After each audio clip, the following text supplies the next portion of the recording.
Tonight, the price is right. I am JB Bryan, President and Chief Investment Officer of JB Bryan Financial Group, the home of AfroEconomics, and we are talking all sorts of stuff tonight. Mr. Finner is here. Everyone is here on the webinar side.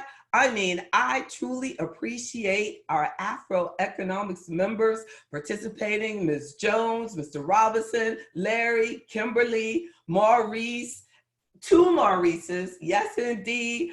Oh yes, Miss Pollard, Miss Lewis, Miss White, Miss Burnett, Miss Richardson, Miss Hayes, Miss Witherspoon, our 804 callers, our 301 callers, our 202 callers, and so much more. Miss Stranage is in the house. Miss Walton is in the house. This is so beautiful to see some sisters that have been with me over 20 years chilling with me tonight. Nothing like long-term friends supporting what you're doing. Keep the dream alive. Look, teamwork makes the dream work. I appreciate you all so much more than you will ever know. In researching tonight's topic, I felt like I had to bring this idea, like as fun as The Price is Right, the title, the discussion, is how the title is fun, but the topic itself is not a game. I want us to just take a deep look at the price of things, of inflation. What has gone up the most? What has not gone up? How this impacts you and your investment, right? My point today is to show what inflation really is and how it impacts each of us, because you may not even see how it happens because inflation is so gradual over time. So when we look at some of these graphics that I'm going to share with you, you're going to be amazed, like wow, I remember that. Oh, I didn't even realize that was happening. There's some things like, while you're thinking about it, tell me some things that over the years, over the last 20 years, have actually become cheaper, have deflated, have become cheaper in their price. Tell me some things that come quickly to mind, what you think has actually gone down in price before, and I'm going to come back and I'm going to look at it and I'm going to call out your answer. So what's gone down? We're talking about inflation, what's gone up, but what has gone down? Some things have gone down. So I have three major points I want to make tonight for our financial empowerment. That the average person is, unfortunately, making about the same amount of money as they were making 20 years ago. When you look at the numbers, on average, the average person's salary, when you adjust it for inflation, they're making about the same or even less than they were 20 years ago, as far as buying power. And the second point is prices for many of the daily necessities that we have gone up considerably over the last 20 years. But if we're not making a lot more, we got to really think about that, right? So I want us to take a look back in history. And I'm going to share some things that prices that will just let us know that prices are not set in stone. We're going to look at electronics, to food, to education, to healthcare, to everything and how it has changed over time. I also want to look at the historically investments to show you how investments have performed over the long term, short term, and even over the short term. And even like how trying to time the market proves to almost be impossible. But if you look at the numbers I'll share with you, that spending time in the market, that being in the marketplace over the long term, your investments, the long term is the key. But of course, history is no guarantee of the future. So we should consider why is this a valid discussion? Well, as your investment advisor, that and as my career is committed to helping people invest their money, protect their money, grow their money, have their money when they need it. No, so the impact of inflation, the cost of living on your portfolio is real. So we need to be concerned about inflation and how it impacts your investments, how it impacts your income, how it impacts your buying power. So if you have a substantial portion of your savings in investments that are not outperforming the cost of living, inflation, then your buying power is going down.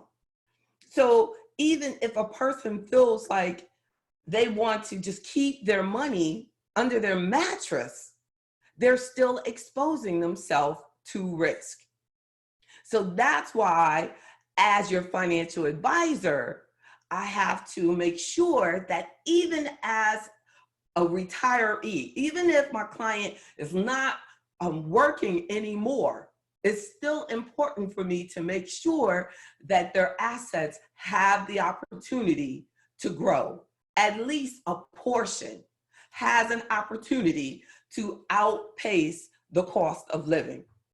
So we're going to, at every point in our life, have some exposure to the market in most situations. Now, as you grow older, you might have less exposure, or you might have, your exposure that is actually secured by some protection, but we still have to have the growth. We still have to be strategic in how to make sure you can buy things and increase your standard of living over time.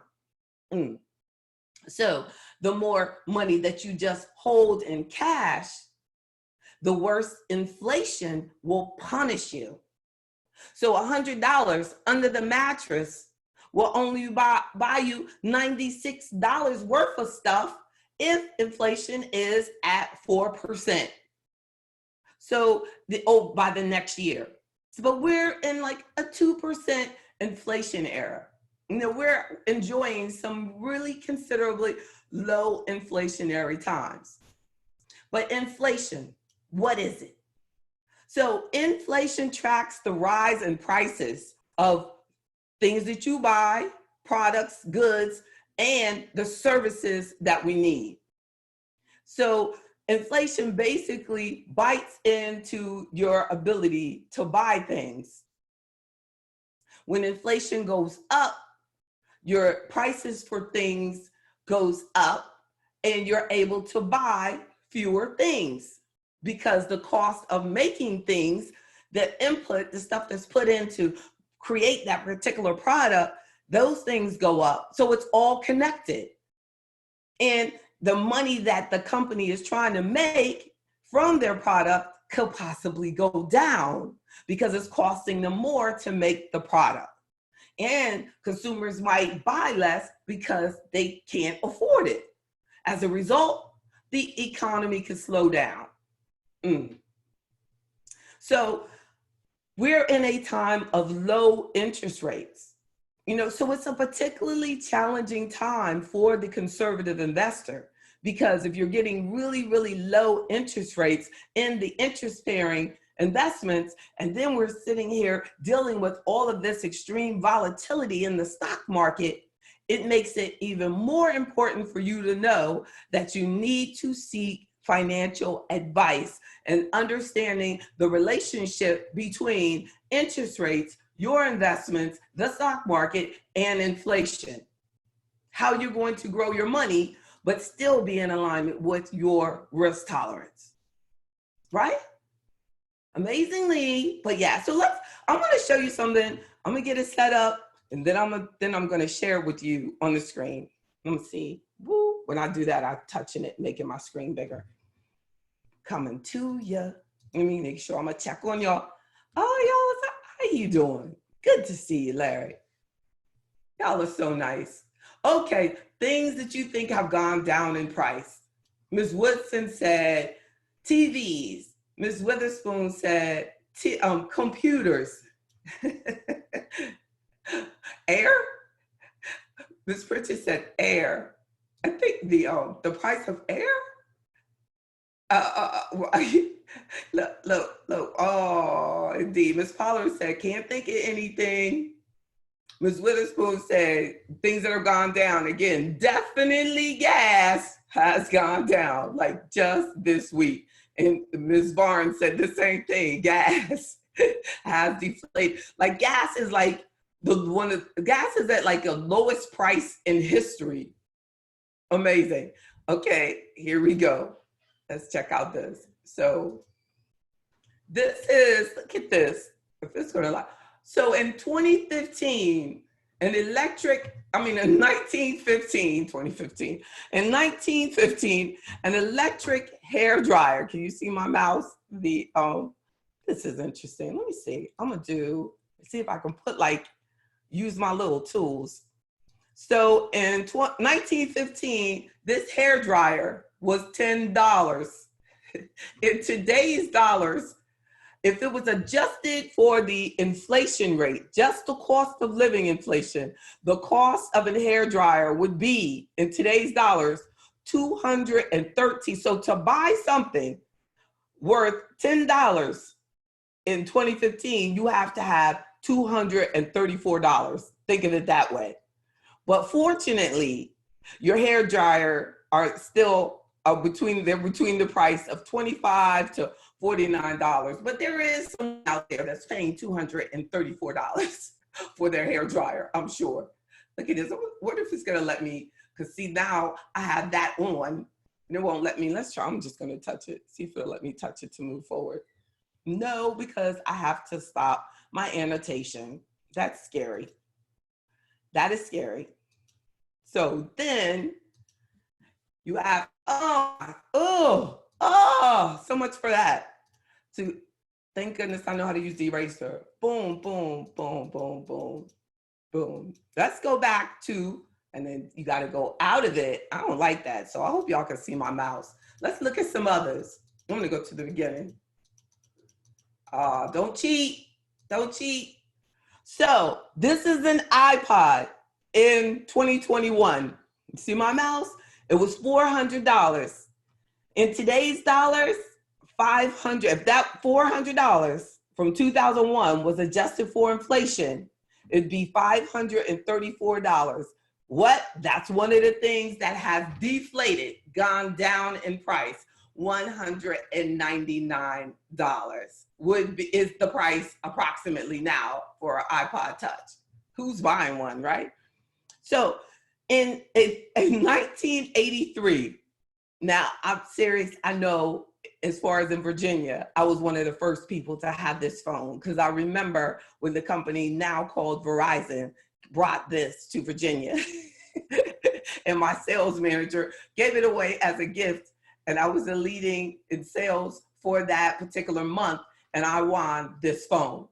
And I had no idea it was worth $3,995 because I sold the phone and they told me that it was worth $600. So look at how much money they were making on it. And look, that's right about for now. So adjusted for inflation, that would be $9,495 that we would be paying for a portable Motorola phone. Now, approximately $649. That's something. That is something. And it doesn't even get the prestige that that phone gets. So deflation in the phone, but come on, y'all. You know they get the money now from how much it costs for having the data, having the service, and all the plans. You know, that's where they get the money now.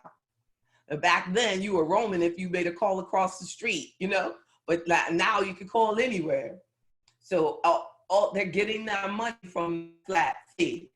You're paying for the phone forever, ever and ever and ever and ever. So what about in 1982? Look at this. And this was one of the first laptop computers. Adjusted for inflation from 1982 to today, that computer would cost $1,950. In today's dollars, that $795 is now $1,950 to have that same value. That's why you have to make more money over time, because to buy the same thing, it's costing you more. But now computers cost a lot less. But I bet that one probably lasted longer. I don't know. But it was just, I guess, because of the novelty of it. But the average price now, you can get one for $500 of that same capability. You probably couldn't even find one that week anymore. But on average, comparable, $500 today. So the prices, like you all said, of computers has gone down. It has not outpaced inflation. While here in 1913, a car was $525. Adjusted for inflation, the cars today should be $12,554 for a basic car. But nope, cars have outpaced inflation. The average car, this 2015 Ford Focus was at $18,000. Wow, that's like $6,000 above just the rate of inflation. So the price of cars is going up faster than the cost of living, than our basic inflation rate. And then 1972, this is a video game. I didn't even know they had video games back then. Well, I guess, I was only thinking about milk. So the $100 video game, adjusted for inflation, is $566. And now, or at the time of this being made, you could get an Xbox for $400. And so it's kept about the same pace. It's kept pace with inflation. Games are here to stay, I guess. I didn't know they had them. And look at this camera, $1,250 for this camera. It was probably like cutting edge. Adjusted for inflation, $212. Look at this.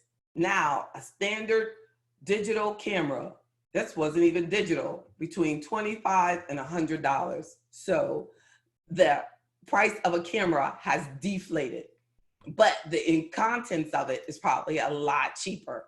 Look at this McDonald's, 25 cents for a burger and fries, not a drink.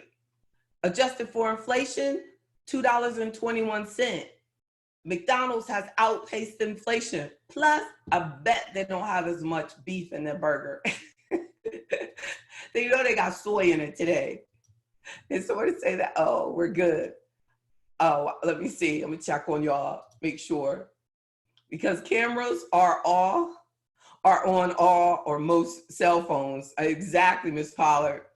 Mr. Bozeman said, I got upset when I bought a 5-pound bag of sugar and discovered it was only 4 pounds, right? Right? That's scary. The packaging is so scary. That's always like, we don't really know what we're getting now. And a lot of things that were built to last in the past are now built to be disposable. Wow, what a ripoff. You remember that phone? You remember that phone? Exactly, Mr. Robinson. They ripping us off. Had to have that phone. The 1965, but I actually, like, my lack of interest in materialism really started, even though my boss gave me that, it was like a gift. I saw it as a setup, and I had my cell phone installed in my car, and I really didn't feel like I needed to be carrying around a pager, carrying a phone, and a phone in the car. So I was like, I could just sell this phone. So I was thinking then, and I was just a little baby. So here it is in 1965, a programmable first desktop PC. Woo! $3,200. The first PC. Wow. And look at that. I mean, I really had no idea the first computers came out way back then, like before I was thought about. Goodness. So in today's dollars, adjusted for inflation, $24,000? My goodness. My goodness. Whoa. Again.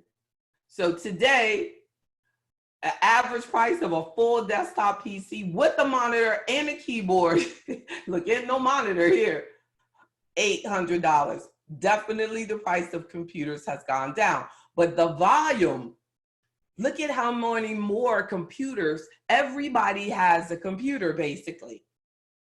So they were able to make up for that price with they sell so many more. Look at this, the price of an airline ticket in 1929 was $90. They were like, woo, this is a lot of money. Round trip ticket.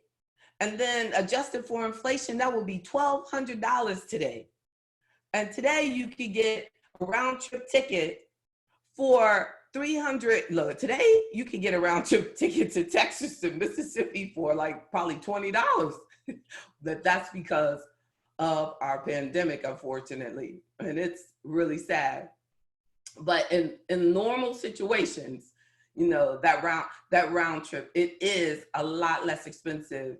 That the cost of flight really has gone down, but we don't really think about it because there were so few of our family members. Like the average person is riding in an airplane now all the time. But like back, you know, 20 years ago, 40 years ago, especially, regular everyday workers were not thinking about getting on an airplane. And so then, oh, look at definitely the television. These first televisions came out at $600. What, one person in the whole neighborhood would have the television, right? But so that's 1939. My parents weren't even thinking about, like, well, that's like when my mother, well, you know, when my parents were born. Like I don't think, you know, I don't know at what point in their life they got televisions, but $600 was extreme. Adjusted for inflation, that's $10,000 for a television. And today you can get a television, a nice TV, 65-inch for $1,000, really less. You could, right? You shop for it. Smart TV for $1,000. And then it's showing a washer, the washing machine, $145, adjusted for inflation, almost $2,000.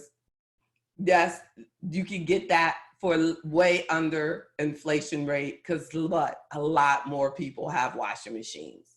Volume makes a difference. That's the hair we started with. So that is interesting. Look at that, y'all. I mean, when you think about it, thank you for your comments. You could go to London. I know that's right. Dr. Wills, like, he could go to London for $300 today. Yeah, they might not let you get off, but you might get off, but you can't come back. Indeed. Well, so I want us to also look at, I want to share something that also you will find interesting. So thank you for staying with me tonight. I wanted to make this bigger, but I'm gonna see if you can see, you'll be able to see this when I'm gonna share this with you. But this is important for us to think about, okay? So 20 years of price changes in the US, and this takes up to 2018. And this just shows like what has become cheaper. What those household furnishings, those the telephone, the computers, toys, televisions, those things we looked at. But what seriously has gone up? Seriously gone up? Healthcare. Healthcare. That is a major expense, unfortunately, coming out of our basic retirement dollars. Not to mention how much Medicare is costing. Like, I really believe that seniors need to address that. That needs to be a major issue in Congress about why seniors who have put so much into that system have to pay so much for Medicare. And then, you know, we continue to vote for these people who are not addressing that. And then you call something affordable, but then you destroy Medicare at the expense. It is horrible. And then you've had, times, too many times, where we've had that you basically, even though you're getting an increase in your Social Security check, it's not enough because the cost of you get a 2% increase, say, in your Social Security check. But the cost of uncovered medical expenses, look how high it's up. That's over 200% higher. Oh my goodness, over the last 20 years. College tuition, almost doubled over the last 20 years. If we look this back over 30 years, it would be doubled. I was speaking to a class of university students yesterday. I was to speak to their class before they graduated. And I was asking them about what were they projecting to make, upon graduation and everything. And they were telling me what their beginning salary would be. I mean, and look at this. It says the average hourly earnings have gone up, over time, that it has gone up, but look how much less than everything else. So they were saying basically that they were going to make about the same thing that I made when I finished undergrad 30 years ago. That's scary. That is scary. It's not okay. And I was like thinking, how could I break this to them? So I just kind of like, you cannot afford to go into debt and to come out, making, basically lower than minimum wage in some states. So that's some real issue, things that we have to think about as you're growing your income, as you're retiring, as you're approaching retirement. Like, we basically cannot afford to not be savvy savers and investors. Look at this. The Census Bureau reported that the average price of a new home in 2000 was $194,000. So if you inflate that price just according to inflation, like we were doing in those pictures, that means that in 2020, the average price of a home should be $297,000. But the reports show that as of January 2020, the average sale price of a home, a new home, is $402,000. That's more than 35% higher than using just the inflation rate. So that means housing has gone up so dramatically. Now let's compare it to what they told me last night. Now these numbers show it, income over the last 20 years. So let's do the same method. Household incomes. The median household income in 1999 was $42,000, according to the Census Bureau. So the price today, adjusted for inflation, should be $65,000. Those kids yesterday were telling me dramatically lower than that, coming from a historically Black college and university, and this recently, they said they found in 2018 that the average household income was around $63,000, even though adjusted for inflation, it should be $65,000 for the median household income. But we are talking about like people just getting out of school. And with this at $42,000 in 1999, they may be talking about a household, maybe 2 income earners. So we're saying 2 income, 2 kids. Basically, that's what they generally call a household. So adjusted for inflation, $65,000 in today's dollars. And according to the information as of 2018, that basic household income was $63,000. That means it's at least 5% below where it should be for the average income. And we're not even looking at just specifically Black numbers. And the average cost of buying a new car in 1999 was $20,000. Adjusted for inflation, $31,000. But the average cost of buying a car as of May 2019 in the Kelley Blue Book, 37,000, 14% higher than the rate of where it should be based on just inflation. So things are just going up extremely, some things are going up really high, you know, and some things are going down, but it seems like the things that are going down, we don't really need, you know, as much as we, especially as a community, we feel that, you know, that education is very important, and it is. It has been our way out.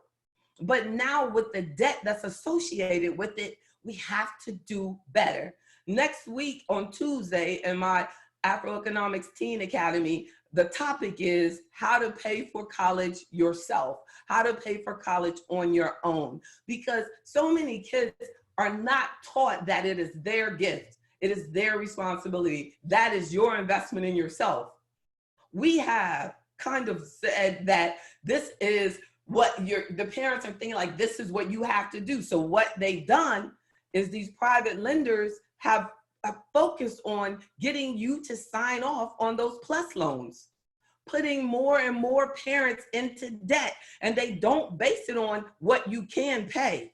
They don't base it on your debt to income ratio. You know, they don't care how broke you go by co-signing on that loan with your kid. And they really, it's not even a co-sign. A lot of them are just a parent by themselves. So I have a whole bunch of members that it is my goal to get them out of debt, not with just their own debt, but their children's debt as well. And we can do this, but we have to become committed to understanding that every dollar, like your allocation in your investments, we have to be very conscious of how we set up your investments so that you're outpacing inflation, the cost of living, the cost of things that you're going to need, so that you can maintain and grow your lifestyle.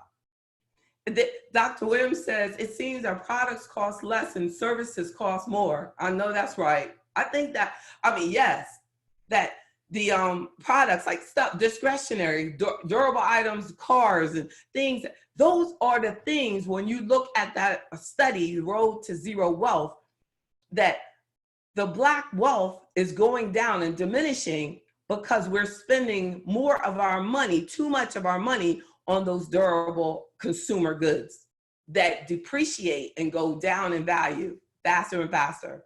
Not to mention, you know, that residential real estate, you know, has, if you look at the research, I bet that when you see how much the residential real estate sales price has gone up, it's outpacing the growth in the value of the properties to the owners. You know, that is something to think about. We have to be very careful how we leverage, how we go into debt, and making sure that we're very conscious of how we are spending our money, and be in control of your savings. Too many years, people spend 10, 20 years putting money into a 401k and they never talk to anybody about it. The difference between 2% and 6% on your money is the difference between you retiring and not having to worry, or you retiring and having to sit at the front desk somewhere because you need the extra money. We have to be conscious of how we grow our money over time so that you don't have to worry about that later. You know, you don't want to have to chase returns all the time. You want to have the volatility of the market exposure while you're young, because you have time for the market to recover. Let me see if I will show you one of these. Oh no. Let me show you this. I thought this was interesting, but you know, you might not. But this shows, and I'm gonna let you go, every 20 years in the stock market. And then this in this pink area, like this, look over, like watch my thing. And if you invested money in 1930 and withdrew it in 1950, the stock market would have returned about 2% a year after inflation and taxes. So people who invested after the stock market crash in 1929 in hopes of a quick rebound had to wait many years for their investment to pay off, right? Because they're thinking, you know, like right now, I was telling you about all of the calls that I get and people go like, this is a great time. So people probably in 1930 were thinking the same thing. This is a great time, you know, but it took like, look at this, 20 years after that big crash, it still took, they were only got 2% a year, 2% after taxes and inflation. So this shows like, then it went to another 20 years and we got up to, so the 20 years, and this says the best 20 years from 1948 to 1968, and it had 2.4% a year return. And then another 20 years, it had a negative 2% a year for those 20 years. So it's like, you don't know which of these 20 years you're in. You don't know, like this, and this, if it goes forward, as you go forward, you know, we don't know. So you have to spend time in the market. Like you don't have as many times as you think in this deep green as we think. That's where this money, you were at a 10% or higher return, like here, right before the crash in 1920 and all this, it was great, right? Then in here, that's 1950, a little bit of that. Then it comes on down and then boom, right before 2000, right? The second best 20 years in history were 1979 to 1999. And then after, you know, 2000, we're right, and we're looking at, I wonder what this year is going to do to those next 20 years. That's going to be 2020. Let's see what happens. But this, I thought this was interesting. And it says like the Standard & Poor's stock index has posted double-digit gains for the second year in a row. But the index is still below where it was in early 1999. But this is like some old data. I just liked this because it just showed like this is our archived page from the New York Times, but that was hot. I was like, yeah, this is cool. After 60 or 70 years, returns are relatively stable right here. But this time frame is longer than the relevant horizon for many retirement plans. I mean, seriously, after 60 or 70 years, 60 or 70 for returns to become relatively stable. And that's why I said, like, we have to, you're talking about trying to participate in the market, you have to be in it to win it. We need to be looking at generations. You know, and then some people like will look at the news and, you know, they'll say like, you know, JB, like you're being really conservative. You want me to, you know, protect my money. But it's because I know, look how long it takes. And it give it and it take it away. So I have to be very conscious of where you are without really knowing where you are. You could be in the middle of good times and we think it's bad, or you could be we could be at the bottom. We could be at the worst times and everything is all good going forward. But according to history, most likely not. Look at this, red, pink, green, red, red, red. And all of this red means did not, all these dark areas mean did not keep up with inflation. That's the market not keeping up with inflation here. Boom, boom, boom, boom, boom, boom, boom. Boom, boom, boom, boom, throughout history. There's times where the market itself did not keep up with inflation. So we need to be aware of that. When people say, I'm putting all of my retirement money into, say, a real estate property, you know what I mean? They need to know that there are, when we look at it historically, you know, the real estate market, in most of my 20-year periods I can break out, especially 10-year periods, it hasn't outperformed the stock market. You know, so, and history is no guarantee of future results in either area. But we have to realize that everything has its own challenges. But your biggest challenge for you is realizing that we have to know the impact of taxes, inflation on your return of your money, as well as understanding dividends and reinvesting dividends and how that can help the return of your money. So we'll continue to talk more and more and more about this, but I hope you enjoyed this as much as I did. Oh, Miss Hayes said she loves seeing the history.